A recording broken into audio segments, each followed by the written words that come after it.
Et oui, décor inhabituel, cette semaine, les plus perspicaces d'entre vous ont remarqué que je ne suis pas dans mon studio parisien, mais dans mon Béarn chéri.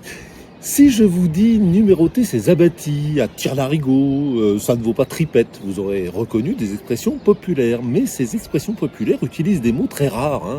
Tire-larigot, tripette, numéroter ces abattis. Ce sont des mots tellement rares que d'après les linguistes, il n'y a qu'une seule occasion de les utiliser, ces fameuses expressions. Et ces mots à usage unique, que les spécialistes appellent des apax, c'est à eux que je m'intéresse cette semaine dans ma lettre d'information de l'Express, parce que finalement on ne sait pas trop ce que ça veut dire. Si je vous dis faire du gringue, par exemple, bien gringue, ça vient du mot grignon, qui était un morceau de pain dont les pêcheurs se servaient pour appâter les poissons. Donc mesdames, j'en suis désolé, c'est pas très flatteur pour vous, mais quand un beau jeune homme vous fait du gringue, il vous compare un petit peu à un poisson. Être patraque, ça nous vient d'un mot italien, patracca, qu'avait rapporté une monnaie ancienne de peu de valeur, qu'avaient rapporté les marins marseillais et qu'ils utilisaient par métaphore pour parler de gens qui, selon eux, avaient peu de valeur et notamment les vieilles femmes malades.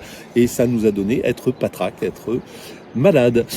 Faire bonbon, ça comprend le radical bob, qui veut dire gonflement. On le retrouve dans un bobard ou une bombarde.